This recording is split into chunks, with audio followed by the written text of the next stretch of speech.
So training started 6:30 in the morning. 6:30 to 9 o'clock you're doing only this. You're running, you're doing buddy PT, you're carrying a guy on a shoulder running half a kilometer and carrying, like a baby, you're carrying him, doing a lot of push-ups, sit-ups, doing obstacle course and running towards the bridge. And from the bridge, you jump into the water. And after that, you get about a break of 15 minutes to have a cup of tea and maybe on samosa or something. Or you get your own glucose and all, drink it. And then you start diving, crisscrossing the channel, which is about 600 yards. From one point to the other, you underwater, you're swimming with a buddy pair, with a compass, taking like as a target, then reach the target, come back, he'll give you another target. Like that, you do this till 1 o'clock, then come back, then quickly change, go to the mess, change to proper uniform, because you can't go to mess like that. Proper white uniform, go and have your lunch, come back, and around 3:30 again back to diving school for second section of grind, which will go until 7-8 in the evening. All the lung power should be up. All physical activities. You're doing all physical activities.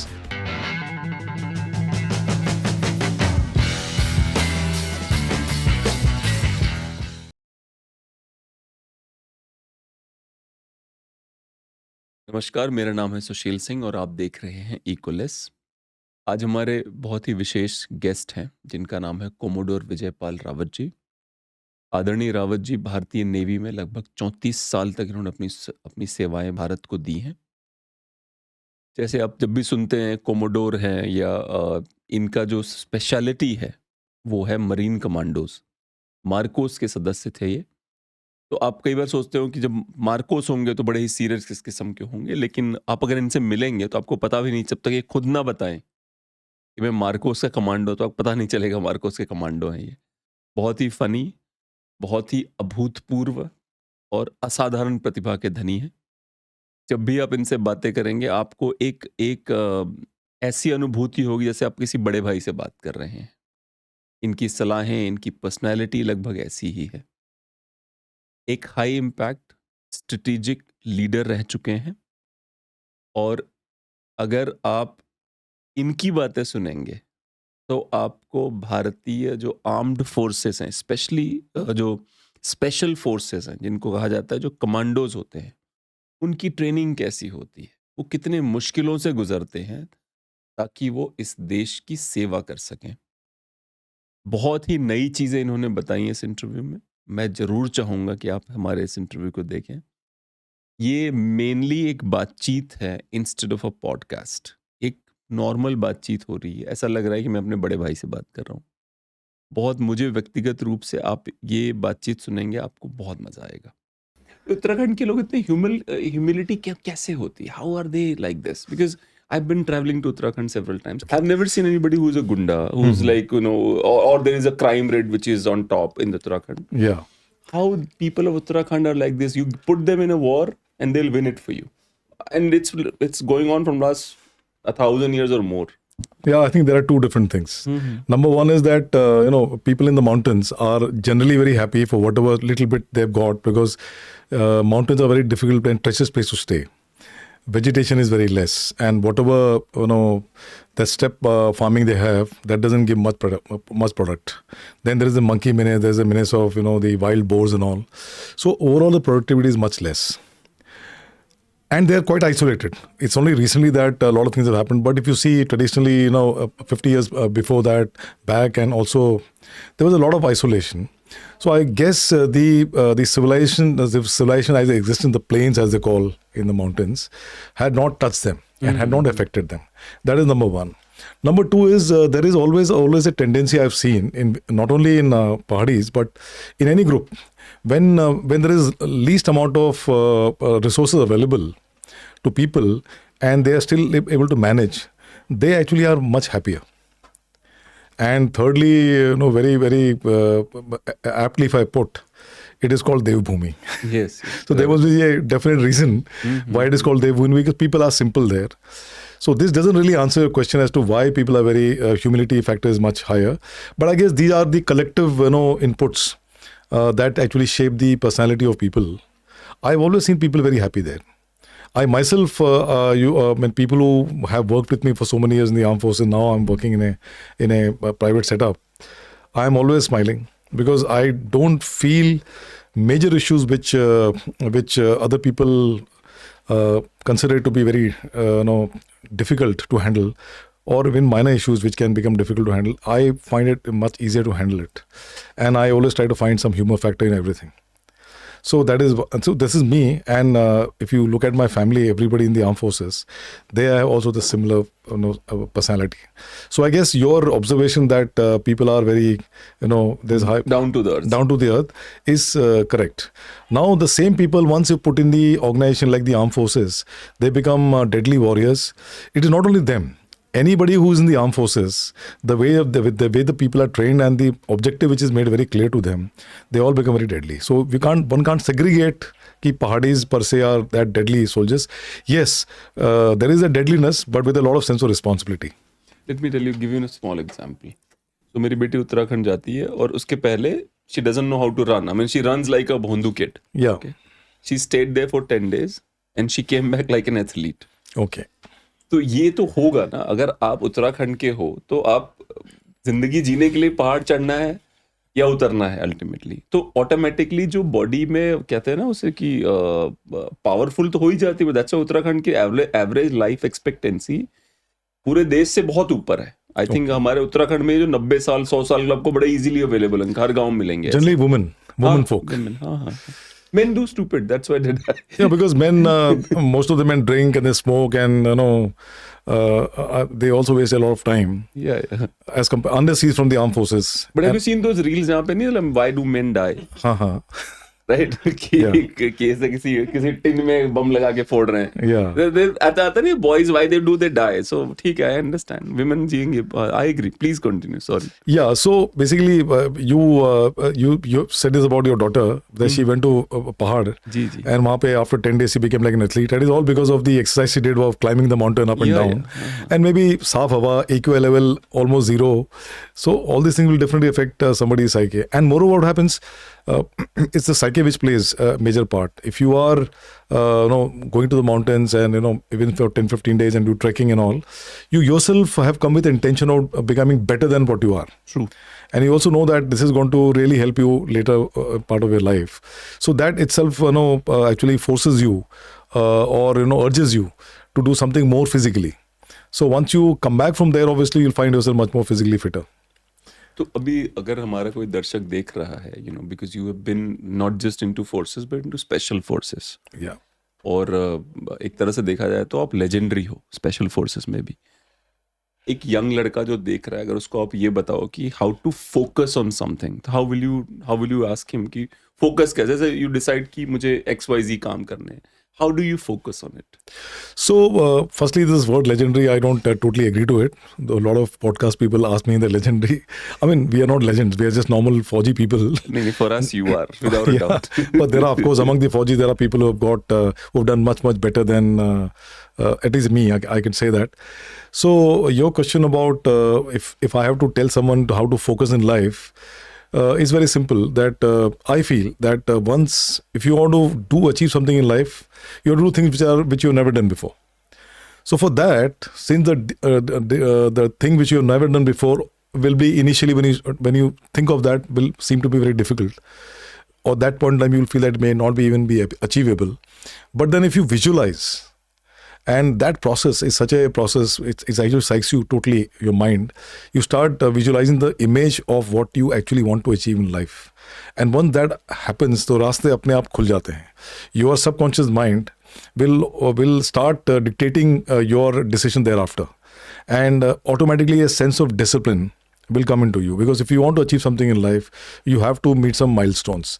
In the armed forces, it's called decisive points. So when you are actually waging war or a conflict, excuse me, so there are some decisive points, and these decisive points are based on what all milestone means, military objective you achieved for that point in time. Thereafter, the second decisive point. So similarly, it's called milestone in a human being's life. So those milestone setting happens in an easier manner if you visualize what you want to become. And thereafter, you have to be steadfast. You have to work hard towards it, and you have to enjoy the journey rather than the end state. You have to enjoy the journey, because in that journey you may not actually receive the end state. But so long as you're in a position to enjoy the journey and you're liking it, the probability of you succeeding in life and achieving your aim, which you already visualized, in my view, the probability is much higher. But अगर आप उसको देखो ना, जैसे कि बहुत सारे लोगों को the people who are successful and achieved something, वो हमेशा बोलते हैं enjoy the journey, enjoy the journey. 12वीं क्लास में है, कॉलेज फर्स्ट ईयर में, उसको समझ में भी नहीं आता क्या बोल क्या रहा है बंदा, मतलब how can he relate to this, वो मैं जानना चाहता हूँ आपसे। How can that other person, वो कैसे रिलेट कर सकता है कि जैसे ना क्रिकेट खेलना मुझे मेरा मन करता है, but I am not the best player, right, I am not Virat Kohli, वो तो मैं बहुत एंजॉय करता हूँ। How should I enjoy studying, how should I enjoy what I am doing, वो कैसे, कुछ उसके है कोई आइडिया है? So when you say enjoyment, yes, it's not like a movie or it's not like a sport. You're doing sports only for entertainment and enjoyment. You're watching a movie for entertainment. But when you come in front of a camera, it is no longer enjoyment from that sense. True. It becomes professional for you. Now, how do you find a space within that professional zeal that you can say that I am enjoying this? All the people who are always successful in life will always use those very hackneyed terms, enjoy your journey. So it may not be very easy, but how I can look at it is that you are in class 11th or 12th and you have to give your 12th board exam. Truly, nobody can say that, I'm enjoying my studying and preparation. But that the events leading to finally you preparing you for writing the board exam, if you divide that into small steps, and you start achieving those small steps, which could be a small victories, I think that is one place, the sense of satisfaction can give you a sense of joy, which I would say could lead to the what you call links of happiness. And if you do that on a regular basis till the time you achieve what you want to do, that is writing an exam, I would consider this to be enjoying the journey. फिर भी बहुत मुश्किल होगी जो लोग देख रहे हैं। प्लीज, वो सर ये कह रहे हैं कि divide your, let's say don't run कि 98% मार्क लाने हैं, डिवाइड इट इनटू लाइक पहला चैप्टर का 2 पेज आज खत्म करूंगा मैं, या पहले चैप्टर का 1 पन्ना मुझे पढ़ना है, at the end of the day पढ़ के कुछ क्वेश्चंस के आंसर लिख दो, खुद ही तुम्हें अच्छा लगेगा। That's what you're trying to say. This is what I'm trying to say. Yeah, this is what I'm trying to say. Not only that, अच्छा लगेगा means if you this is your target for that day, and you're able to achieve the target and the time frame you have selected, then obviously there's no other thing other than you're feeling happy about it. So like that, you have so many timelines and so many milestones, it becomes like enjoyment. So abhi let's go to your professional side. You retired from MARCOS, right? Yes, I was in the Navy. My specialization was Marine Commandos. So एक American एक specialist है, उसने ये बोला American government को, उसने paper लिखा, research paper लिखा कि abandon army and air force, we don't need them, we just need navy, let's fund them 200 billion or 700 billions every year, we don't need army, we don't need air force, navy is good enough. Do you agree with this kind of thought process? I mean, as a naval officer who's retired, I would feel I'll be elated with this kind of statement, but I think it is professionally incorrect. Okay. Because even fundamentally in warfare, and also in the security of which the armed forces are supposed to provide to the country, to the respective countries, this doesn't work out. There is Airforce has got its own space, Army has got its own space, and the Navy has got its own space. It's a different fact that if you read history, over centuries, all the great powers in the world became more greater by virtue of one force being very predominant among the 3 forces that they had. That was the Navy, because they had to go long distance. They had to protect the trade, ensure that the sea lines of communication are protected, ensure the maritime trade it goes from one place to another unhindered by the enemy action. So that is one. Second thing is that exploring new islands, new areas, new countries, then the opportunities, that's why it's an ocean of opportunity. Then opportunity, you have to ensure that in a particular area, those days, 17th, 16th century, how do you find opportunity in place without actually sailing to that place? That's why the Navy became very predominant. But Navy per se cannot do that job. Because for any kind of war fighting, you need to have boots on ground. And these days, before you even have boots on ground, you have to pulverize the area to ensure that there is no enemy defenses worth their salt to oppose you. Otherwise, your casualty is going to mount. So, and for number one, no surprises. Secondly, your casualty rate will become minimized if you are actually pounding them with air power. And also, when I say air power, it is not only the aircraft firing missiles, also naval warships firing missiles from out at sea. That becomes like an air power, because missile is missile. So that way. And then, of course, then you have to doing the cleaning up operations and also doing some tactical maneuvers. And today, the way the warfare is happening, actually, it's in the lower spectrum of warfare, which is like low intensity conflict. There, definitely, you need to have boots on ground.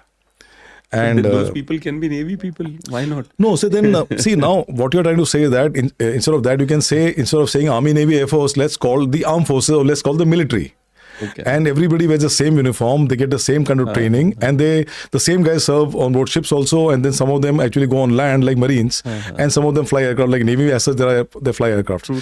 So that is fine. So your question was distinctly for... No, he was definitely saying with what I Okay. said. He Yeah. definitely proposed that, that Navy should be made the most powerful, and these two forces should be cut down So maximum. this is what actually I do not agree. Okay. Of course, in the US, the Navy has got a preponderance of power because it is not the largest Navy in terms of bean count, but it is the most powerful Navy Yes. in the world.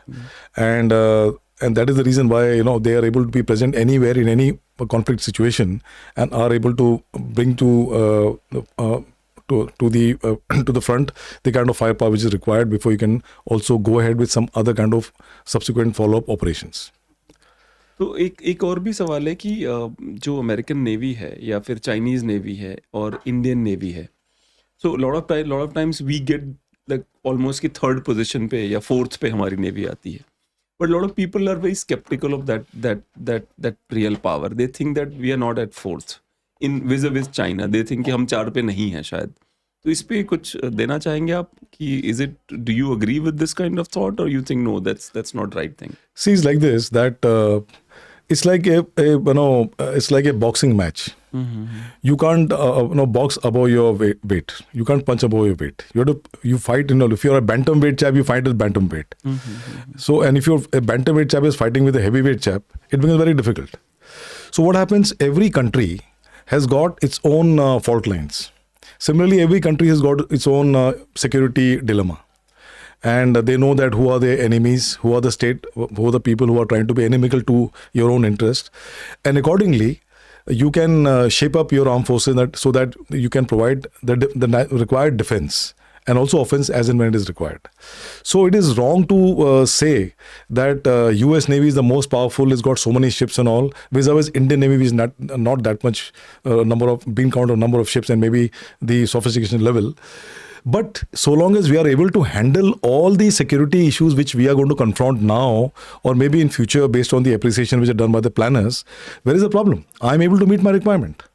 I don't have to compete. It's not a World Cup match that, true. In World Cup also you have only 11 players of each country. You don't, and 11 players also, then you don't have all 11 all-rounders, or, they will also have one wicket keeper who cannot be all-rounder because he can't bowl like that. So I think it is based on what is your requirement of security or, defense requirements. You shape up your country's armed forces. So that is number one, which is the most practical way of looking at security. The other thing is that yes, Indian Navy, if you do the bean count of number of ships and submarines and aircraft, we are not even in first 5. We are the 7th or 8th. Okay. The Swedish Navy that way is bigger than the Indian Navy. Though you'll be surprised to know the largest Navy in terms of bean count is Russian Navy, Chinese Navy, Russian Navy, North Korean Navy. अच्छा जी. Then the US Navy. Now, can you compare North Korean Navy with the US Navy? There is no comparison. No. So that's why I'm saying US Navy has become so huge with 11 super aircraft carriers. Each aircraft carrier carries about 98 fighter aircrafts and other, assembly of various kinds of aircraft, 98 of them, which is bigger than air forces of so many countries. And in terms of sophistication of the aircraft, it is bigger than a couple of countries put together. If they put the Air Force together, that is the kind of sophistication they carry in a floating platform. So can you compare that with any other Navy? You cannot compare other than maybe the Russian Navy or maybe Chinese Navy. But can you say that, no, that Navy is the third largest in the world? No. Power-wise, it is meeting the requirement. What is the strategic thought process of the government of USA about security, not only in their own mainland, but also outside, where are the areas of influence they have? Indian Navy's primary role is the Indian Ocean region. Indian Ocean, yes, sir. That is the primary area of influence. The secondary area of influence is what you call the east coast of African continent and the Atlantic Ocean. That is secondary. So now I cannot shape up my Navy to develop capabilities which will actually directly translate into number of ships you are going to, and aircraft and submarines you're going to buy, which is also going to have a direct impact on the economy of the country. Because I mean, we are still a third world country, although we are actually going ahead with leaps and bounds. But then we have to be very judicial when it comes to allocation of resources. So we can't be looking at US Navy or Russian Navy and say we also have to become as powerful or as bigger than them. No, that's not very sane advice. So bottom line is that instead of looking at, it's like पड़ोसी के पास बहुत पैसा है तो क्या हुआ, मेरा काम पूरा हो रहा है कि नहीं हो रहा. Exactly. I mean, I have a 3-bedroom house. I'm very happy with it. Why should I look at a 5-7-bedroom house when I don't need it actually? What about जैसे US, ठीक है, वो जो floating उनके हैं, USSR, Nimitz and all that. Yeah. Is there a way to get them, one of them? जैसे कोई तरीका है, कोई मिसाइल है जो हम मार दें ताकि वो खराब हो जाए, ऐसा कुछ है या they are untouchable? See, there is no platform in the world which is sailing at sea which is untouchable. अच्छा. So again, I told you that if you have to, it all depends upon what is your objective. If the government of India today decides that you have to take on a powerful ship like this at sea, we cannot turn to the government of India and say, sorry, we cannot do this. We don't have the resources. We will have to ensure that within the given limitations of whatever it is, or within the given resources we have to optimally utilize the resources to ensure that we are able to, to honor the requirement of the government of India. So, for example, an aircraft carrier like USS Nimitz, with so many aircrafts, and it doesn't go. It's in a CBG. It goes in a formation. Yes. It's called CBG, which has got a nuclear submarine ahead. It's got a couple of nuclear submarine bhi hoti, because yes, I never seen there is a nuclear submarine always ahead, much ji. ahead of it, and it has to also have underwater protection. Okay. Then it has got a lot of anti-submarine warfare aircrafts which are dunking sonars to see about presence or absence of mine. Because see, the most dangerous platform for an aircraft carrier remains a submarine. Okay. The detection of a submarine is very, very difficult because of the lot of factors come into it. It's called Bethe conditions of these layer of sea. So what happens is that when it comes to a submarine and a ship encounter, the submarine always has an advantage. It has got its own disadvantage also, but for a first strike, the submarine always has an advantage. So if you want to take on a platform like aircraft carrier, you need to rely more on a submarine. Because, as I told you, there's number one. The Russians and the Chinese talk about missiles which can be launched from shore, which can take on aircraft carrier. That's what they claim. So that is another way of doing it. Third is you actually have an encounter at sea with your aircrafts, with your surface SSM missiles, that is surface to surface missiles fired from your own warships, destroyers, and frigates. Now, what happens? They say that to hit and sink a frigate size ship, which is about 3,500 tons, and with a length of about 110, 115 or 125 meters, you need minimum 4 direct hits.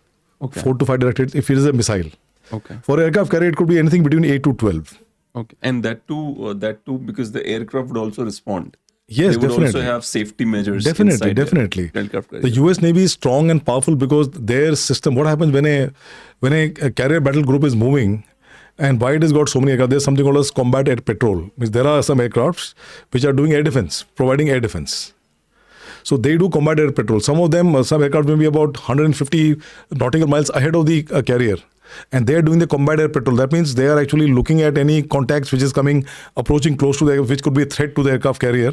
Because if there is because even if it's dangerous, it's most protected as well. Exactly. Okay. It is because ये है तो ये सबसे dangerous भी है, पर ज़्यादा protected भी है. It is the center of gravity. Okay. It is the center of gravity, and because it is, I think you'll have to. Please. Go ahead. Yeah. If you want to take it, you can take it. No, actually, this is an aircraft carrier is the center of gravity. And center of gravity has to be protected. Yes. The power flows out of the center of gravity. So when you have a US aircraft carrier operating in a CBG, it is able to sanitize almost 1,000 kilometers around it. Whereas Indian aircraft carrier, when it is going we call it, we don't call it CBG, but we also have the same kind of formation when you're doing.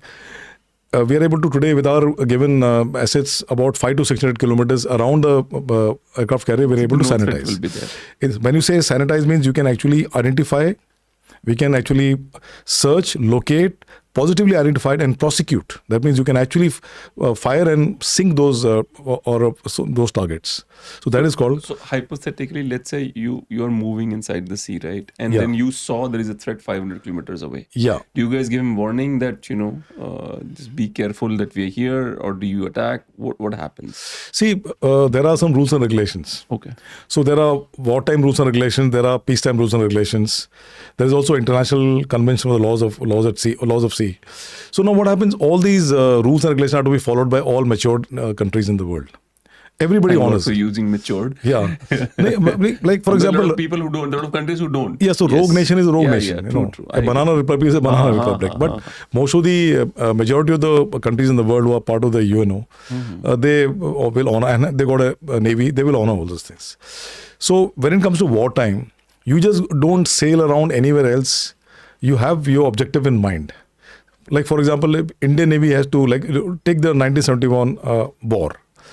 Thereafter, there have been no major war where the Indian naval requirement has been so felt. So in 71 war, we had two fronts. I'm talking about the Navy. I'm not talking about the Army.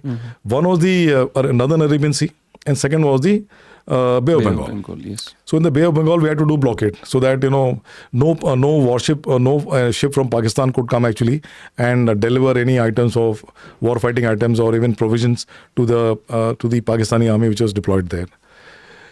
And at the same time, whichever ships and some ships of Pakistan Navy which are there, they were not even allowed to come out. In the Northern Arabian Sea, we were to do the same thing and also do destructive activities in case there is an offensive felt from the Pakistani side. So that was the main. And also to progress the land battle, the Navy is very important from that point of view. You shape the entire the battlefield. By doing this kind of operations, you actually shape because what happens when one part of your body is having a problem, then obviously the focus of the entire mind goes to that part of the body. True. So if there are three parts of the body having problem, your mind gets diversified into all those things. So what happens? The limited resources are now depleted. So once you have a problem in the Magran coast, which is the entire Pakistani coast, obviously the Pakistani planners would now be thinking about how to sort out this issue. Yes. And at the same time, there is an issue in the northern borders. So then it becomes divided attention and focus and all, and which gives advantage to the other nation which is fighting war with them.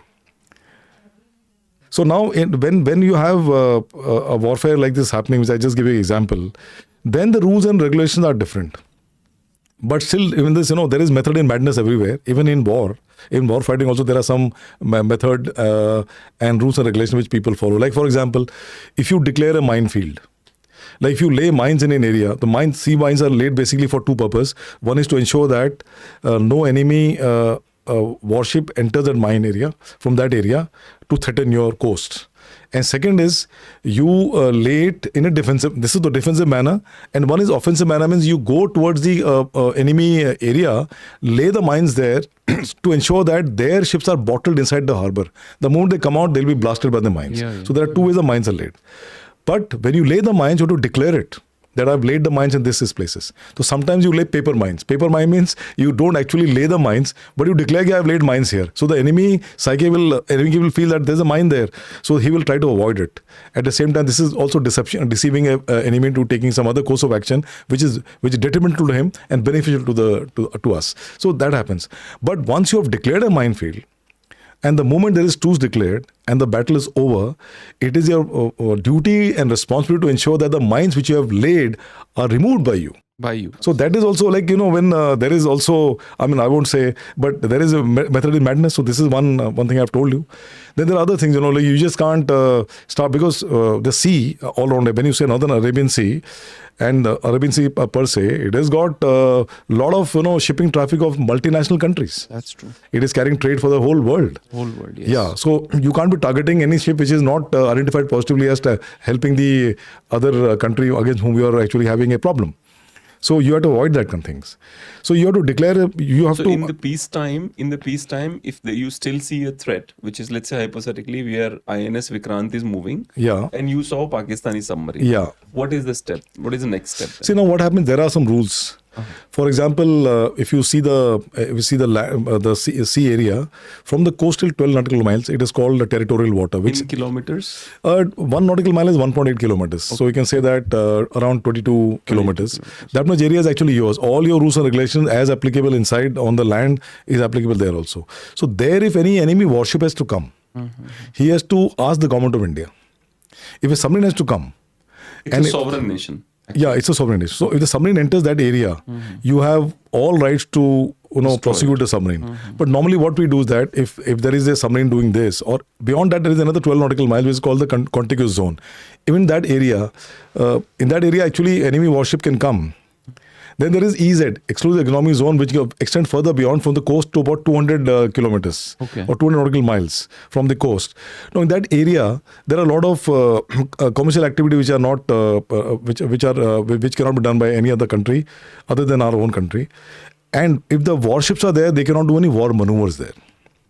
So these are the rules and regulations. That is called UNCLOS, United Nations Convention on Laws of Sea.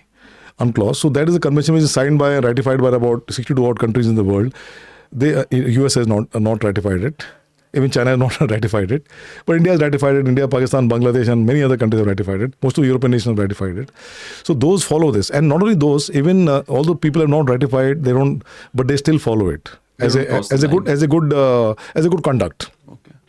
So these are some of the things you do to ensure that it is not laissez-faire or any ad hocism. It is all planned. So I have one question about 26/11. I know that you've been repetitively asked about that situation. Yeah. But I have a different question on that.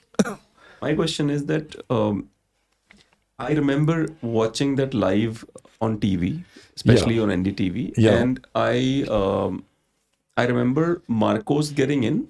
And then within, I guess, 8 hours or 7-8 hours, they came out. And there was no good reason given that why MARCOS did not continue the operation. What happened? If you want to tell us. I'll just tell you. See, MARCOS, this is not a charter of duties of MARCOS. Okay. The Marine Commandos, like any other special force of the Army and the Air Force, have been trained to do similar jobs. But you were part of that group. Similar job within their area of responsibility. Okay. So like, for example, if you have got Air Force, Army Para SF, they will do this kind of anti-terrorist and hostage rescue operation if something happens within a cantonment or within a military station. But outside that, it is the responsibility of national security guards. TAS doesn't come in the area of responsibility of the Indian Navy at all. So that is one thing. Although the Marine Commandos and like the Para SF and also the Garud are trained in this kind of operations, but they should not be deployed for this kind of operation. That's number one. But they can do this operation because they are trained for it. Number two is there is something called as aid to civil power. Now, when the civilian administration feels that some situation is so surmounting, it is beyond their immediate capability to handle it, they can seek support from the armed forces. And once they seek support from the armed forces, then it is called aid to civil power. And as part of that, you can be deployed. So this is the way the Marine Commando were deployed. And we became the first responder who were special forces. Yes. Now, because we were the first responders and capable of doing special operations, this actually ensured that the timelines which the terrorists would have actually set in got disrupted. Okay. And then they started running for their life because nobody wants to get killed unnecessarily. Yeah. Till the time he's actually killed, he still has a hope that he can survive despite this mayhem. So that is the primary role of the Marine Commandos. It's something like I've been telling everybody that it's like, if somebody has a heart attack, so within the first 1 or 2 hours, are called the golden period. If you take him to the hospital and, in a good hospital, probably he will survive. Same thing happens in a terrorist situation also. They say that within 4 to 5 hours. And this is not my own creation. When I went to US Special Operations Command, which is there in Tampa, USA, there was an international special operations seminar, Florida. I was part of that. There, this was being discussed openly. That in the Taj incident, there was one special force which entered. And they entered at a time in the golden hour, and that's the reason why the extent of damage was not that much, as which could have been, given the fact that those guys were determined to kill maximum people. So because of you, the number of deaths. Yes, because what happens, we were the first person to have a encounter by firing at them. They fired at us, we fired at them. After that, the hunters became the hunted. So they started running for their life. Once some people who are tired, exhausted, they're running for their life because they don't know whether there are 2 special forces people or 22 or 100 special forces people. Because I'm sure that they would have, in their planning, they would have catered for this, that a National Security Guard will take time to come because they come from Manesar, which is in Delhi. So even in the fastest, they can be deployed because NSG is one fantastic organization. They are always ready for deployment at immediate notice. That means the moment the horn is blown or the whistle is blown, within 30 minutes they are sitting in the bus and the bus is moving. Bus has got every equipment which is required. And they come out of the gate of Manesar, heading towards the nearest airport. From there they can be picked up and then this. But then you can imagine from Manesar in the peak time hours coming to the Delhi airport, it will take about 1.5 hours. If there is least traffic, otherwise more than that. Then getting on board aircraft, then aircraft taking about 2.5 hours, 3 hours to reach Mumbai. From Mumbai coming to the scene of action, another 2.5 hours. So you're looking about 7-8 hours. So in 7-8 hours, they could have done maximum damage. That is provided everything goes in clockwork mechanism. There is a crisis management group which will also take time to decide. You have to get all this national security staff together, experts and all together before they can tell energy to deploy. So these collectively would be 10-12 hours. I'm sure that they would have guessed this and they would have calculated this also, taken this into consideration before they went on to do this kind of mayhem which they have done, dastardly act. So in that time, so they were not expecting anybody, and they also knew that maybe with their whatever surveillance they have done and whatever input they would have got, intelligence input from wherever they would have gathered, that maybe the Maharashtra administration and the police may not be geared up to do this kind of high-end operation. I'm just guessing it. No, I agree. Yeah. No, from my professional guess. For sure that's yes. what has happened. So suddenly you find, and I'm sure they didn't know about the Marine Commando forces right next. They were not aware that what kind of sophisticated weapons these people had, these terrorists had. So the Mumbai police was not even aware of it. See, that is not their job. Mumbai police, policing is different than doing anti-terrorist operation. True. An anti-terrorist operation like this is again something which they've never seen before. So now to tackle this, you need to have, now they have raised Force 1. Yes, now, Force 1 is adequately geared up to tackle to tackle such situations, as and when they are asked to do this. Plus, NSG has learned. NSG, what they have done, they have now created NSG hubs in various other places. Otherwise, they used to be located only centrally in Manesar. Now, they have, after this lesson learned, they have created hubs. Now, those guys also on 30 minutes reaction time. So, you got Force NSG 1 as a first responder. You got Force 1 as the second responder. And then you got the Maharashtra police. Of course, armed forces always there. Yeah. So, I mean, they're layered. I guess you guys were called because you were so close to Taj. No, we were called because they approached the Navy. And they approached the Army. Army that time did not have special forces deployed with the Army there. When they approached the Navy, of course, they would have discussed between Army and Navy because, I mean, the senior most officer, there is a naval flag officer commanding in who's a 3-star officer. The Army officer senior most is a 1-star, is a 2-star. Because that's not a, it's a division, which is headed by a 2-star. So definitely he would have taken lead and he would have realized what are his assets, and one asset is Marine Commandos, and Marine Commandos have a quick reaction team, like most of the Army units and naval units have a quick reaction team, which is at 30-minute notice. So our guys were geared up and ready for the operation. So they were launched and they deployed and they were launched. It's a different matter that by the time the Marine Commando were told to deploy, it was late at night. Yes. And they take an hour to come this side because of the there's a boat travel also involved.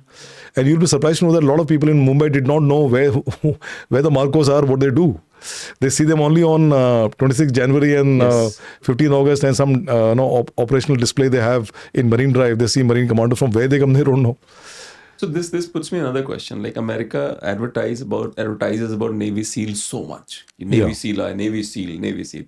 Indian Navy never does that. Why is that? Like we don't advertise MARCOS ever. We don't do it, and in fact, you'll be surprised when I'm the first one who spoke so openly about 2611 role of Marine Commandos. Even in the Navy, within the Navy, it was kept in under wraps.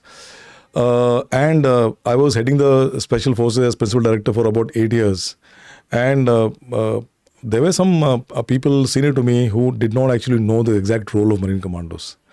And they were dismissive about some of their operations. this particular thing, because obviously they didn't know. I'm not saying from a sense of they should have known. I'm just saying that it's a need to know basis in the Navy, not nice to know basis. Okay. So that is particularly about special forces, submarine deployment, aircraft, what you call the ships movement and all are kept under wraps, and there is reason for it. So, and it's a sensible reason for it. So that's the reason why, and we are not into business of, glorifying, and showcasing to the whole world what we are capable of. See, it has got its pluses and minuses. Mm-hmm. Some people are of the view that we have to declare to the whole world how powerful, like US Navy, declares to the whole world how powerful they are. So people automatically get scared and, apprehensive. There are some navies who don't declare everything, but they have the things. So I think we are a mix of both. Okay. But now I think things are opening out, and people are like, we have got we are navies in Twitter, navies in Facebook. See, as naval officers and sailors, we are not allowed to be in social media. Mm-hmm. After I retired, I started subscribing to Facebook and Instagram and all these things. WhatsApp also you're not supposed to. In fact, you're not supposed to have a camera with a smart camera at all. Inside. So a smart phone at all inside the naval areas. Okay. Yeah. Mm-hmm. So that is the amount of thing, because you can't take a selfie that today I'm on INS Vikrant. You can't take this. So that's not allowed. It's discouraged. Okay. And of course, time will come when something will become a non-issue, because the proliferation is so much of this new technology. Because today, who carries a normal Nokia without a phone and without a smartphone? I mean, only a fool carries it, or somebody who doesn't know the advantages of a smartphone. Yeah. But then these are the regulations we had in the armed forces, in the Navy also particularly. So that is the reason. And it is good that, suppose they had declared this. Suppose they had declared, everybody in the world knew that Marine Commandos are only 1 hour away from Taj. I'm sure that these people who came to do this kind of activity, dastardly activity at Taj, would have catered for that also. That's true. They would have planned for it. They would have planned for that also. Mm-hmm.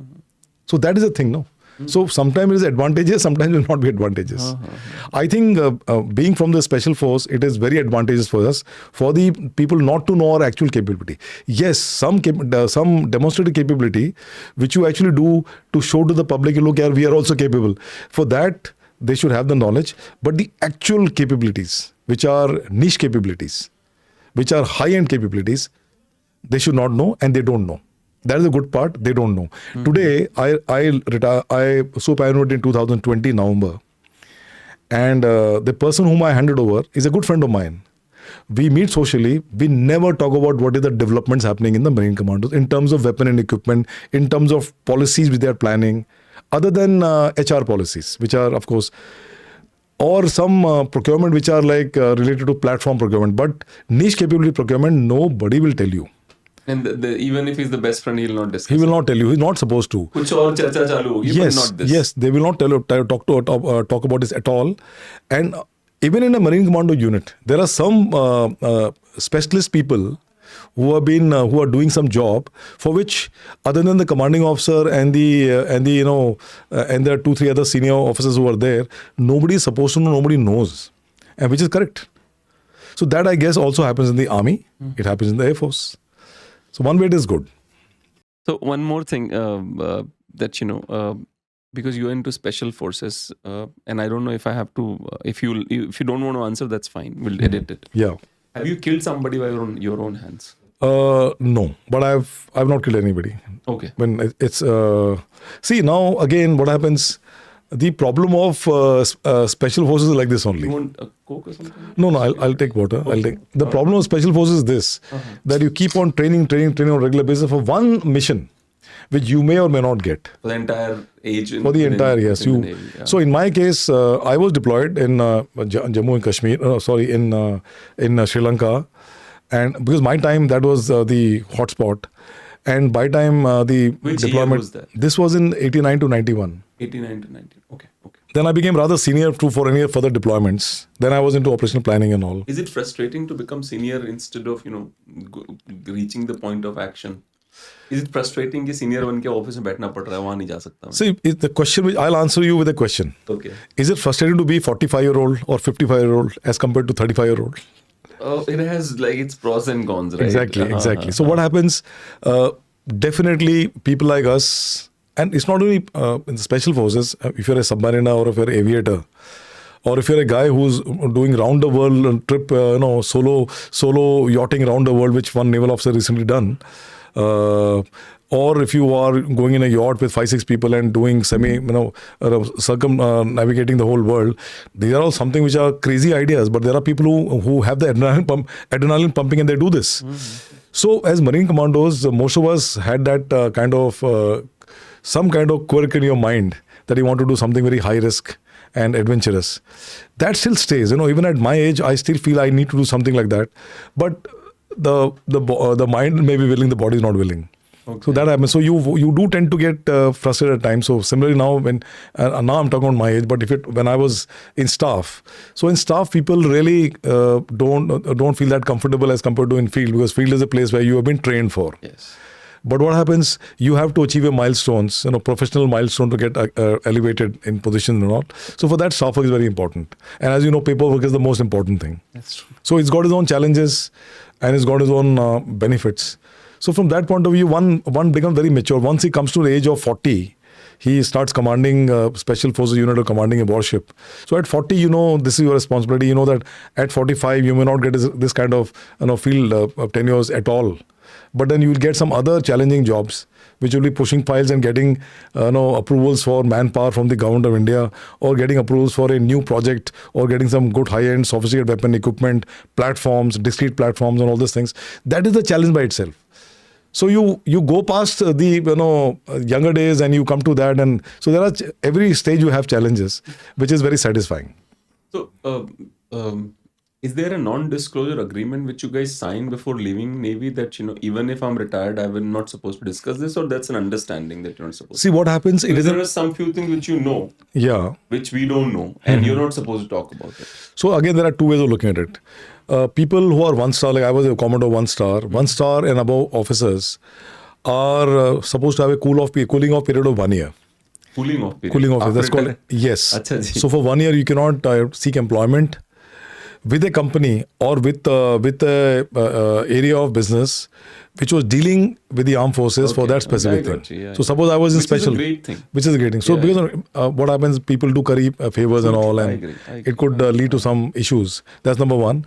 Number two is that if a guy has left the armed forces, and armed forces like a business is moving very at fast pace. So what happened? I mean, 6 months back, what happened? You would not know. Things that would have changed. So even if you're left armed forces and you're talking about something which you know about your armed forces, well, that is generic knowledge. A person who is actually want to convert that knowledge or the piece of information coming out of your mouth into after post-examination analysis into intelligence, he will not. He will say this is not anything which is of any great relevance. It's not current. It's dated. So like that. So your relevance of the communication which you're doing with anybody after you retired for 1-2 years. There's no NDA as such. Yeah, so there's no NDA actually. Okay, there's no NDA. There's no NDA. That if you do that, we'll sue you or something. No, there's no NDA. But yes, you can't be retired and wearing a uniform and then doing a podcast. That's not allowed. Okay, that's not. I think there was a case of one recently. Okay, I didn't know that. It came in the media and all. You can't wear. You can keep it. You can keep the. No, yeah. See, the only time now I can wear uniform, and that too ceremonial uniform, is when the president of our country invites me to Rashtrapati Bhavan, or the governor invites me for official function. Okay. Then I'm allowed to wear the same regalia of the Navy and go there. Otherwise, you're not. Now, what we can do is we can wear the medallion, which are basically miniature medals, which used to wear, and that we can wear in our coat and all those things. But do you miss it, like wearing the uniform? Do you sometimes you see the uniform, you're like, Arey. Do you miss it? Like, is there a way? And I'm just asking like a civilian because we don't know. So I mean, वो भी एक दौर था, ये भी एक दौर है, like that. You do miss because that was a different lifestyle, and you were younger also. If I would have left the Navy when I was 42, then I would have not missed that much. Okay. But now what happens, because Navy or for that matter armed forces, when you have served till 56 years, or if I got promoted, I would have been 58 or 60 years. Then it becomes like a way of life. Your entire life has gone into it. So it is, you don't miss the Navy per se, but you miss the life which you spend in the Navy per se. So that's what you miss. Like after I've retired, I've hardly gone to any naval function. Okay. Not by choice, it is by default. Okay. Because of my the other job which I've done, it keeps me busy till Monday to Saturday. And if the function is sometimes midweek, then it's not possible. I do go to the Delhi cantonment to get a feel of, being back to the same kind of discipline and life of a cantonment. And you see the armed forces people moving around, you feel good. And when you see people in uniform, you feel good. You talk to the naval people, you feel good. Because, this was my past. Mm-hmm. And even I behaved the same way. I wear the same kind of uniform. You look smart in that uniform, all those things. Because don't forget that most of us also like to join the armed forces because of the glamour of the uniform. Yeah. So that will always stay. Okay, one question, and you can choose not to answer if you want to. In 2012, I guess, right? 2012, 2 of the submarines of Indian Navy were sunk in Mumbai coast. One. Okay. Yeah. And then similar accident also happened like few years ago in the submarine, wherein few of the sailors were burned alive or something. If I'm not wrong. Okay, so a lot of people say that off the record they were saying that this was done by some enemy country, and some people say that there was an internal job done by someone. Can you talk about this, or it's not? See, it happened in 2012 when I became the principal director of special operation and diving. 2012, 2013, I think it's somewhere late 2012. It was a tragedy. Now, a lot of conspiracy theories keep on coming up always. Not only for this, for everything in the world it will come. But there have been investigation carried out by the agency who were involved in this, and there is nothing like this which come out. Okay. It is a pure accident. Okay. It is a pure accident because somebody was going for a war patrol. It was. War patrol means... and it was all ready. Most of the submarines, when they go for war patrol, क्या है उसमें date? Sindhu रक्षक 2012 Yeah. So around June 2013, I was principal director special, and I also was called for providing some support, diving support. In the same. And so my divers did go inside the submarine and all. So that's why I'm saying that such news do not remain under wraps for a long time. So that time also there was newspaper articles that this could be the doing of some Pakistani agent or some internal guy who was actually acted like Vibhishan or something. Or it could be a pure accident. I think whatever we know in the Navy, and I was pretty senior that as a Commodore, and till 2020, whatever talks, in fact, I've done a lot of other things also with respect to Sindhu Rakshak. I was involved in something else also with Sindhu Rakshak after it sank. Nothing like this has come out. Okay. So, in my view, all these are falsification of the fact. The fact is that it was going for a war patrol. It was fully weaponized. It had all this combat load. And any submarine which goes for a war patrol, which is sailing for about good 40 odd days at sea, you have to be ready to take on any enemy as and when the government of India tells you. So, you have to be totally ready. So, all the precautions are taken, all the operational readiness checks are done, all this are done. Some unfortunate incidents, like Kursk, same thing happened. There was an internal explosion in Kursk. So here also, they've what we got to know after investigations, whatever investigation was done, that it was an internal explosion. Okay. Now, whether it was caused by some enemy or something, that's not known. See, in a submarine, it is very difficult. Okay. Because submarine is a very close-knit society. Okay. The crew is very close-knit. And each and every person knows each and every one. So it's not possible for a person to come out unless somebody's mind has been subverted by somebody. But in a submarine, the kind of bonhomie and camaraderie by living in those confined and difficult spaces. Seriously. And extremely high-end risk to the life, high risk to the life.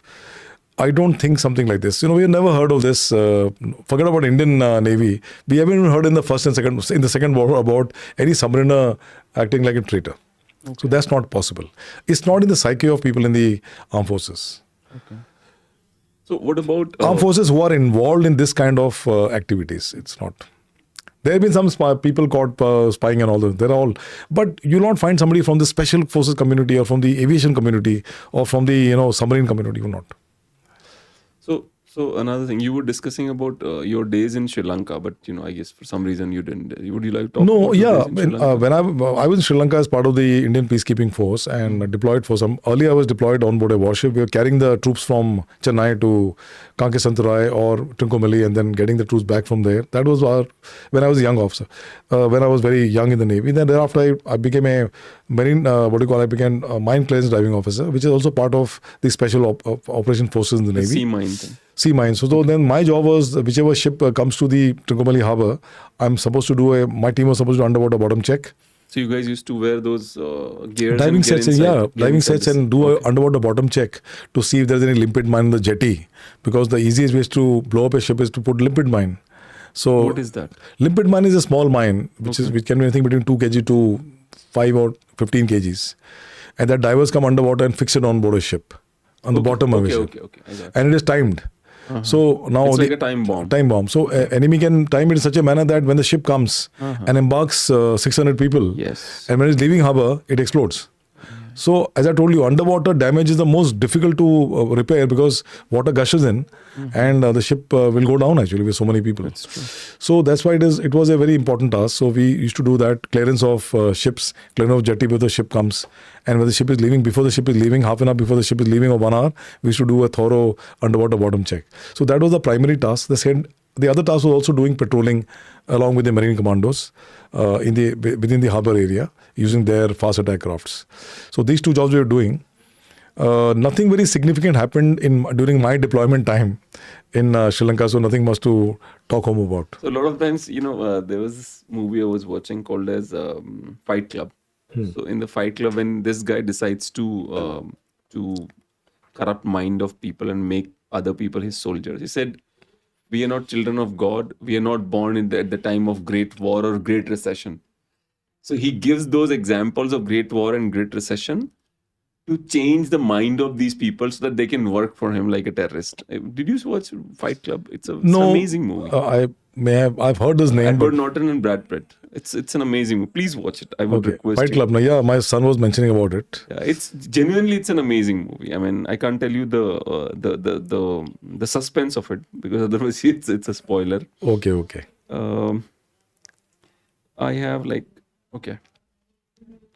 Could you please talk about the training part? How tough it is? Because we had a colonel. He was also into NSG, and he said that they left him in the jungles of, I guess, Meghalaya or somewhere, and he was supposed to reach 200 kilometers, and in between there were other spies from the same forces, obviously Indian forces, and they are supposed to just target them and mark them with a bullet or something that that you were caught. So their job was to reach that place from the jungle without these people tracing him. What kind of training was there for Marcos? See, the Marine Commando training starts from the diving training. Okay. So I'm talking myself. Now the trainings have changed. We have made it more modular in nature. We have combined the diving part and into the Marine Commando. We have combined it together. So it has become a training of something very akin to the US Navy SEALs, 6-7 months training. What I did was first I did my clearance diving training, which was the longest training of about 7-8 months. And after I did, so it's a diving training means you learn about underwater attacks, using limpet mines, and you do long distance swimming, couple of miles per day. You run about 10-15 kilometers, do a lot of exercises and all. So it's about 16-17 hours of day. All the lung power should be up. All physical activities. You're doing all physical activities, and you wear mud walking shoes and put 2 kg of lead weights, and then they throw you in quicksand, which is right next to the shores. There are some, I would not say it's not quicksand, but it's very loose kind of mud where you sink till your waist, and then you're supposed to mud crawl. That is very bad breaking. So that used to happen for about 40 minutes to 1 hour. So the days you start at 6:30 in the morning, where you lug. Days you start at 4:30 in the morning, where you come to the diving school, pick up the heavy diving equipment, and physically lug it to the dive site, which is about half a kilometer away from there, and prepare the dive site. Come back, rush to your room, have a quick breakfast, and run back. Come to the diving school, and then your training starts, which is called the grind. Okay. So training starts at 6:30 in the morning. 6:30 to 9 o'clock, you're doing only this. You're running, you're doing buddy PT, you're carrying a guy on a shoulder, running half a kilometer, and carrying, like a baby, you're carrying him, doing a lot of push-ups, sit-ups, doing obstacle course, and running towards the bridge. And from the bridge, you jump into the water, which is actually the Cochin Matancheri channel, which is coming inside, backwaters. And the currents are very strong there. You jump there, and thereafter you have to swim with using fins about 2 miles or something to the jetty, and once you're there, it is about 8:45-9. Then you wear those mud walking boots with 2 kg lead weight, and you jump into that quick sort of sand, and then you do that for another 1 hour, and you come back, and then you start preparing for the dive. So this all things process takes about till it gets about 9:30. And after that, you get about a break of 15 minutes to have a cup of tea and maybe one samosa or something. Or you get your own glucose and all, drink it. And then you start diving, crisscrossing the channel, which is about 600 yards. Okay. From one point to the other, you're underwater, you're swimming with a buddy pair, with a compass, taking like as a target. The instructor on top will give you a target, you go there, swimming, then reach the target, come back, he'll give you another target. Like that, you do this till 1 o'clock, then come back, then quickly change, go to the mess, change to proper uniform, because you can't go to mess like that. Proper white uniform, go and have your lunch, come back, and around 3:30 again back to diving school for a second session of grind, which would go on till 7-8 in the evening. And when you guys were inside a classroom, so classroom was hardly half an hour, 1 hour. Half the time you sleep, because of so much of physical activity. What do you expect? And diving school, my classroom session is much less. There also you can get punished. Achha. So this happens in diving course, and once that course finishes, then we went for the infantry commando course in Belgaum. Okay. If you have watched the movie Prahar, that entire Prahar movie was being shot after I just finished my course in Belgaum. Achha. So that is the rigor of that course. That is a 33 days course. उसमें नानी याद आ जाती है. And it's I enjoyed the course, a very difficult course from the point of view of the degree of difficulty. And that is the place where you walk about, staying in jungles for 10-15 days, walking about 20-30 kilometers with your pack and all, and then reaching the target, then simulating an attack in the target, then de-inducting to another commando base, which is another 20-25 kilometers, reaching early in the morning, and then you get 1 hour for your morning routines, ablutions and all, and then you have to cook your own breakfast. And when you cook your own breakfast in your mess tin, which is a small tin they give you, उसमें आप चावल और थोड़ा पानी मिला के, थोड़ा दाल डाल के, and then you have to get your own, pick up some firewood from here and there, then burn the fire and put the thing on top, and whatever in half an hour you can cook, you have that as a breakfast.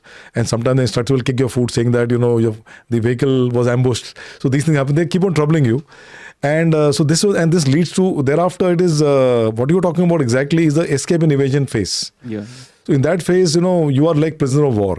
Achha. And this is done either on the 31st day or something. Uh-huh. By which time you already lost about 5-6 kg of weight. And you've been sleep deprived and all for many days. Because on the average you sleep only for 3-4 hours in a day. The easy day are the first 10 days. I'm talking about the infantry school commando Belgaum, which is at Belgaum, which is the young officers course for all infantry officers. Mm-hmm. If they don't qualify, they don't get promoted. So we were sent as part of the Marine, prior to the Marine Commando course, we were sent there to do this course. Achha. And before we were sent there, after diving course, we did another 30 days a camp in Bombay, simulating all those things. So we did another one commando course, one diving course, then one commando course of 30 days, and then went for this commando course of 33 days. So the good times are first 10 days, and in the first 10 days you get up at 4 o'clock. By 4:30 you're out with a 5 kg pack, with 5 kg weight, and then you start your day doing PT physical training for about 2.5 hours, and you continue working. Then you rush back with cycles to your mess, quickly have breakfast in half an hour. Thereafter, you come back with a rifle to the battle obstacle course, continue doing battle obstacle course. Thereafter, you do obstacle with this. After you finish this, you do unarmed combat. After that, you have 1 or 2 classroom sessions on sandpit only. And thereafter, you have a breakfast, lunch break. And in lunch break, which is for half an hour, you cannot remove both your shoes. You can remove only one shoe. Because they say that if the enemy fires at you, then you cannot be running only with one shoe, which is laced up. Mm-hmm. So you remove one shoe for about 5 minutes, then you wear that shoe, remove the second shoe, and then give it 5 minutes so that your feet also get some kind of sunlight. Mm-hmm. Otherwise, there will be a lot of other issues. Right. So that and this goes on till the evening, and at around 8:39 we finished formal training. Then we head towards the mess, and in the mess we quickly take bath, freshen ourselves, and then they muster you for watching war movies. Okay. War movies goes on from 9:30 till about 11:30. And in the war movies, you're sitting in a classroom watching the war movie. Nobody's interested in the war movie because you're so dog-tired. But instructors come with torches, and if you see you sleeping, then you're doing front rolls in the gutter right outside. So that is another round of punishment which So starts. what kind of war movies were they playing? So they were like Guns of War, Force 10 from Navarone and all this thing. This kind of all old Second World War movies. A lot of the Pattern, The Longest Day, Pattern, all this kind of movies, which are basically war movies, which motivate you quite a bit. But nobody was interested actually. So like this routine was for 10 days. Achha. After 5 days, this 5 kg pack become 10 kg pack. So imagine you're getting up at 4 o'clock to meet at 4:30 commitment in the morning. You're sleeping at 11:30. So practically you're only sleeping for 3 to 4 hours. Yeah. Mm-hmm. Because after they leave you of this war movie or something, after you've done your round of rolling in the gutter and all those things, and some other punishments, and punishments are very severe in the armed forces. Especially for this kind of training, the punishment is very severe. It actually, it's not a punishment which is torture. It is a punishment which is actually adding to your physical strength and resilience. But body actually gets a beating. So that's the kind of thing they follow. So like that, you sleep practically. After that, you have to nurse your wound also. What has happened to relax also. So by the time you actually fall asleep, the circadian cycle is already over. So from 1 o'clock till for 3:30 or so, you're sleeping. So it's about 3 hours, 3.5 hours every day for the first 10 days. When you guys were like, okay, done with the training. So this is not a Marine Commando. This is not a Marine Commando course. Okay. This is a part of the clearance diving course. Okay. So not yet to the commando. No, not yet to the Marine Commando phase. Okay. So this course goes on, and thereafter you get selected for the Marine Commando course, which is again a mother of all courses. So that we did in Bombay, which was a 14 months long course. Achha. So it's again a repetition of a combination of both these things. Okay. And it is more competitive in nature because unlike in the infantry school, there's no race as such where you do come first, second, third. Of course, there are people who are very good. They want to beat other people. They're competitive in nature. But you have to just qualify this course. But in Marine Commando course, you don't only have to qualify, you have to ensure that you're better than the other chap. At least in your capability, like for example, in my case, I was very good in push-ups, sit-ups, pull-ups and all, and sprints. Not that good in long distance running. There are some people who are very good in long distance running. Yeah. Whatever is a niche capability, you have to excel in that. Okay. So that when people see each other, they will remember for they stay in the Marine Command, this guy is good in this. And if you happen to be an officer, then automatically the sense of responsibility of doing well in the course comes, because what happens, the sailor's life in the Navy is difficult. Even the Marine Commandos, their life is difficult as compared to officers. Because officers, after a certain period of time, get into desk work. Yeah. But sailors will continue doing the same, rigorous things. So it is always better that, sailors have got a good regard for you. And the only way in Marine Commando and diving course, the sailors can have a good regard, or your subordinate, not only even other junior can have good regard about you, is if you are sincerely doing and putting in all the effort of doing something. And if you can excel in something, then it is balle. Like that. So in the training you went through, and today when you see your past, what exactly did this training give you more strength in? The mental discipline, or like did it made you physically very strong, or did it tell you that, in any situation, mentally you are very strong? You will come out of it. What was the biggest benefit out of this training, which you can see today? Yeah. So, there could be various lines of approach I can take to answer your question. But I think the simple answer is it enhances and increases the self-confidence tremendously. Okay. And that sort of encapsulates everything which I want to say.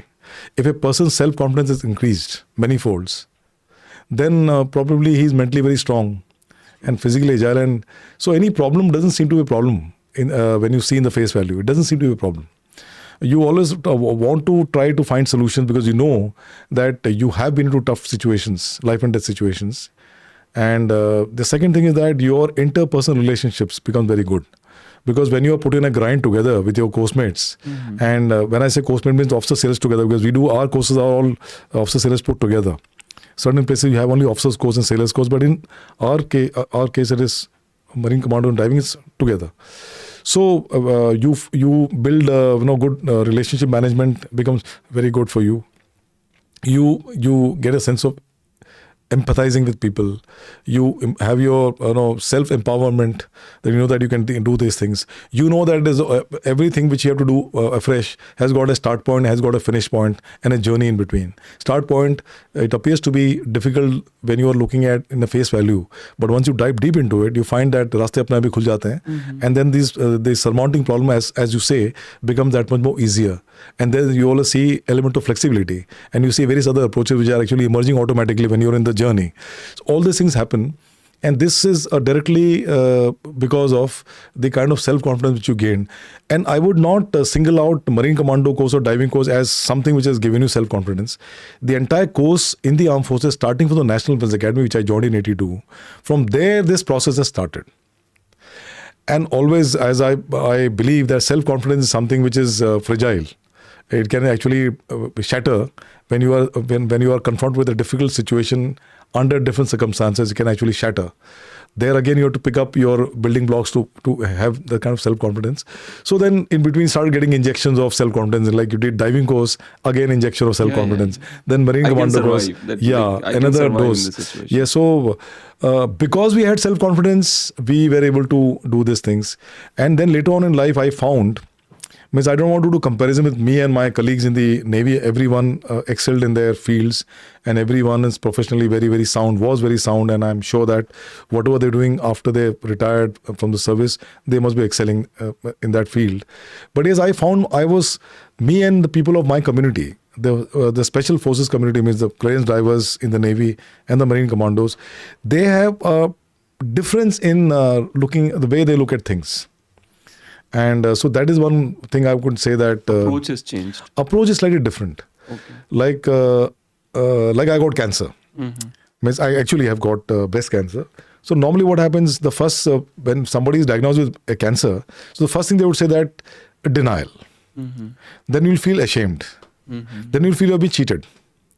By God. And by God or by whom it is.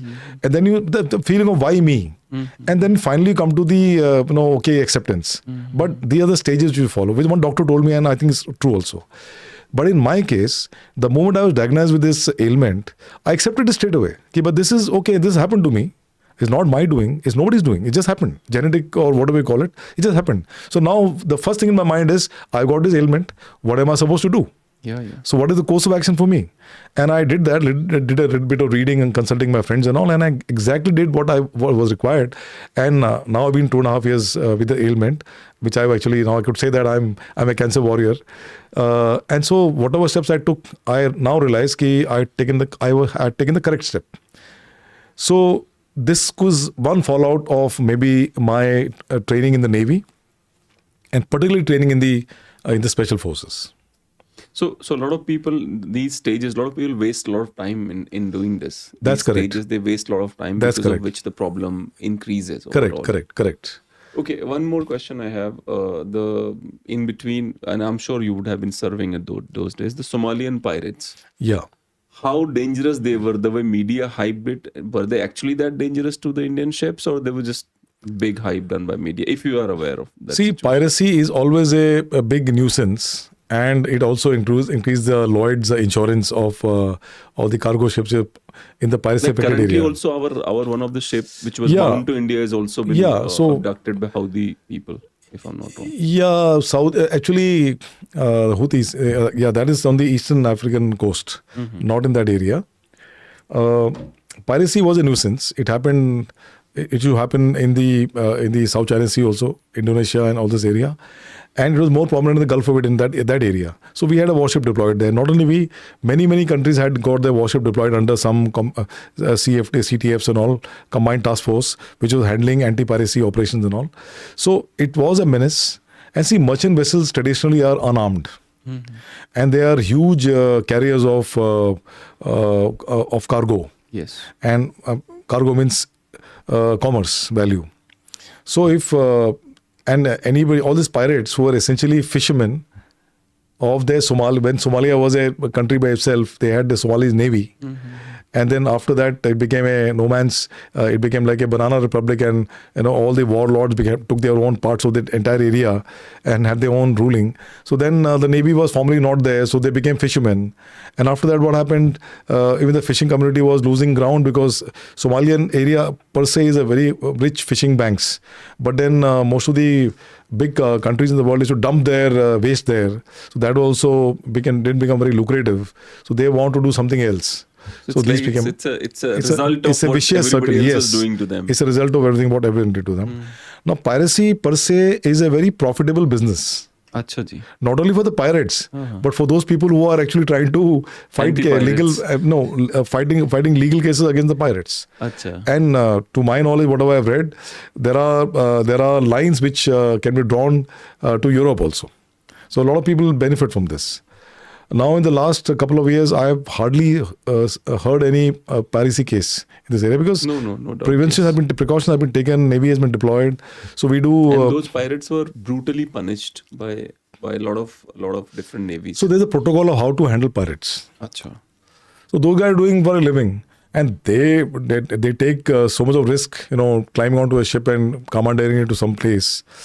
But then they are not the beneficiaries of everything. They just get a miserly amount of work they're doing. Achha ji. The whole money goes to the warlords, and then thereafter they bargain because then you have to release the ship out of it. Couple of countries then, or the flagship or the country which is actually having that cargo ship will then do negotiation with these pirates and all. And for the negotiation, not pirate lords, the warlords, they will have some other people, some agencies from some other country involved in this. So it's like a business. It was a big business. But the cases of piracy has come down considerably for two main reasons. Number one is that the security of the vessels in that area has been strengthened because of the presence of the warships of respective countries there, which do the escort jobs. And second thing, the cargo ship themselves have got different security protocols where they have something called as the shield. Excuse me. Where what happens, the moment there's a piracy trigger, they all leave everything and go into the shield and cook in themselves, lock themselves inside. From there, remotely they can control the engines also and the navigation of the ship also. Okay. So pirates cannot actually trouble them. So they can't be physically held hostage. And by which time now, with the presence of so many ships in that area, when I the last war room briefing which I attended in 2020 November, that time there were more than 151 warships from various countries, maximum being from USA, about 51, 52 ships from US Navy, deployed in the entire area of Indian Ocean region, Northern Indian Ocean region. Okay. So you can see what is the preponderance of force which is available. And everybody is in the calls because there are international protocols, international maritime organizations which can listen to a piracy trigger, then activate the chain of events which can lead to the nearest ship trying to help. So these cumulative effort put in by various countries and the organizations which are presently working in the maritime domain have helped in reducing the piracy to a large extent. So this I keep on hearing because you said there were 50 ships from America in Indian Ocean. So I hear this narrative wherein people say that the Indian Ocean should be controlled by India. That's what the Navy's purpose should be. And then, because I'm reading some articles that Chinese ships are trying to take control of Indian Ocean. American ships are trying to take control. What is this fight all about, that Indian Ocean fight? We consider it to be our backyard. Yeah. Because see what happens if there is a country which is inimical to our interests, and that country is trying to come into that domain and spread the influence of the domain, which is very close to our coast, then it is actually a problem for us because it has a direct bearing on the security of the nation. So from that point of view, nobody owns an ocean. You have legal rights, as I told you, the first 12 nautical miles, and then after the next 12 is contiguous zone, territorial waters, contiguous zone, and the EZ. So beyond that, you don't have any control. Any ship can do anything. The sea is the global common. That's why they say the oceans are global common. A lot of people, a lot of ships from various countries are flying in those areas. So you can't really control those areas. Except China, because they are saying that not China Sea belongs to us. No, see, China traditionally they are actually resorting to some historic background where they say South China Sea is theirs. It cannot be anybody's sea, and that is the whole controversy all about. So he is also trying to influence that area. एक शिवाजी महाराज का ensign जो Indian Navy ने accept करा है. Yeah. How proud moment was that for everybody in the Navy when we've decided to get rid of the British completely? This is not the first time it has happened. It has once happened earlier also. Achha. And then it was reverted back to the St. George's Cross, which is basically the legacy of the British. But now they have again changed it. So, see, ये जो ensign की बात होती है ना, it is it is exciting for the people who are outside the service. अच्छा. Inside the service hardly matters. What is more important for us is what are the traditions and customs which you have to follow in the service. So the tradition custom is that you have to hoist the flag every day in the morning at colors time and lower it down in sunset time. We do it. Whether the flag color has changed or doesn't really matter to us. We are following the routine and the rituals. These things may be having a bearing. It doesn't have any bearing on the efficiency and war fighting of a navy. Or for that matter, Army, Air Force. Logical, yes. So when like there's something called as color presentation. Color presentation is like a flag given by the President of India to a particular organization. That is a proud moment. But thereafter, if the color of the color has changed, it doesn't really, means I don't find anything. So for outsiders, they would say, there would be something, Chhatrapati Shivaji Maharaj and all. It is good. You are getting back to, because Shivaji was had the largest navy actually. Kanoji Angre was his admiral, and they fought a lot of battles against the Westerners and defeated them.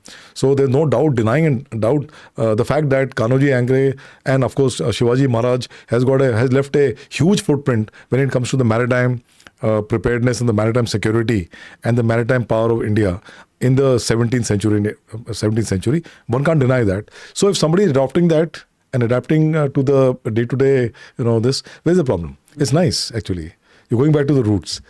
But the question which you asked and the answer which you wanted is not what probably, It's not what the people who are serving will feel. Yeah, that's true. That's true. एक और सवाल है, आप INS Vikrant पे खुद गए? Yes, I've served on board INS Vikrant. Okay, great. 1985 for about 6 months. Okay. How was the experience? No, aircraft carrier is like a city. It's like a thriving city. So you don't feel as if you are inside a ship, or you have that feeling? Like, No. Until you don't see it because कि पानी पीछे जा रहा है. No. See, the feeling in a ship is where there are a lot of vibrations, there are a lot of noise factor and all those things are there. Okay. There are certain compartments where you living space, where you are sleeping and all, which are air conditioned and all, where there is a level of comfort and the noise factor is down, is much lesser. But there's a vibration in the ship. Ship is lively and thriving all the time. Plus, there are aircraft operations taking place round the clock. Achha, there are aircraft taking off, landing and all. So that keeps happening. That keeps happening. There is a schedule for it. And when a warship is sailing at sea, it has got unlike what people may be thinking, because what happens, there is something called a sea blindness. Sea blindness means the ability of the Indian public per se to know what the Navy does. It's called sea blindness. And the reason is very simple. If there is some kind of skirmish happening in the border, so everybody knows, it becomes news because the news reporters go there. Similarly, if the Air Force aircraft takes off from somewhere place and goes and strikes some area and come back, which is of course an operation by itself, and it is a very, very difficult operation, and all this kind of stuff is there. This all is given, but these can be reported because the media is there. But media can't go to the sea. Yeah. So what is happening at 200-300 kilometers from your coast, you don't know anything. But that is very important. Because 90% of the trade in the world follows from the sea. The other, I'll give you statistics. India requires about 4 million barrels of oil to be offloaded in Indian ports every day. For the economy to thrive and function. 4 million barrel means 2 very large crude carrier to come alongside Indian port. Or mid-sized ships about 10 to 15. That is the amount of warship, there's the amount of petroleum carriers you need. I'm not talking about the natural gas and all these things. I'm not talking about the other cargo which they carry. So it's a huge drain if something happens to these cargo vessels. And it's the job of the Navy to make sure that they Yes, it is the job of the Navy to ensure that the trade flows in a very smooth manner without any hindrance from the force which could be inimical to our country. So it might be possible that because of Indian Navy, the businesses of other countries also are happening smoothly because That's correct. What happens if it's not necessary that only Indian flagged merchant vessels carry Indian cargo? No, only one country does that is China. Okay. Otherwise, every country hires, it's like you hire a lorry to take your luggage from place A to place B. You can hire today Agarwal, you can hire sometimes, TCS, you can hire. So like that you can hire. So what happens, any like for example, you can have a cargo vessel which is captained by an Indian captain with 50% crew as Indians and Filipinos, having a engineering officer who's a Pakistani, Okay, flying a flag of Liberia. अच्छा जी. So now tell me how many countries are involved? If something happens to this cargo ship, how many countries are involved? So many of them. And that something like that has happened, right? Yes. Where Indian Navy was saved by some Pakistani Yeah, Marines or something. So there is again there is ethics codes which actually is very is prevalent. I'm sorry, I said Indian Navy. I said Indian ship, not Navy. I apologize. So there are code of ethics which is followed by most of the mariners, how to provide help to the other mariner at who's grief stricken or who's actually landed up in some problem. So that is a unwritten law. It's not it's a written law. You are supposed to provide so that the damage which is sustained is much lesser. So apart from Tampa, Florida, where else have you been? I've been to almost 22 countries. 22 countries, okay. For seminars, conference, even for buying equipment and all. Okay. So it's been a long journey. Okay, amazing. It started off with, before I could, my first port of call was Mauritius. No, Digosaurus in Madagascar. Then second was Mauritius. And then, of course, I was in Sri Lanka. And then some other countries, I've been to Europe, I've been to Japan, I've been to China. Madagascar? Because that's an Madagascar. country. No, Madagascar, of course, is an African nation in African continent. Of course, the people that time were very poor. Okay. And it was even today, because I've seen some videos, the traveler videos. Yeah. Madagascar is still very poor. It is poor. One of the poorest African nations. They've got a lot of security problems. In fact, we were trying to have an interaction with them for providing them special operations training. I think that would have materialized. I'm talking about 2017-18 where we were involved in that. Okay. So, of course, it's interesting because, you go to, I've been to Maldives twice, and then we initiated some activities so that we do a cross-training with them. And there's also exchange of weapon equipment because Maldives has got a presence of Indian Navy. We got our Dorniers there. We got our helicopters there to do the surveillance of that area, and also to provide SNR, search and rescue operations. So I went there twice. Then other countries. So altogether about 22 nations I've been. Amazing. Anything which you'd like to add? Because I think we have. Nothing much. I think it was interesting. It was a good conversation I had with you. Okay, so in India, especially in India, we have this habit of being impressed by the American Navy or something, But uske piche ye bhi reason hai because Indian Navy doesn't showcase itself to us, or maybe we don't. कितनी movies बनी है army पे navy पे? I think वो भी recently वो लक्ष्य बनी थी बहुत पहले. लक्ष्य. उसके बाद तो मुझे नहीं लगता कोई फिल्म आई है.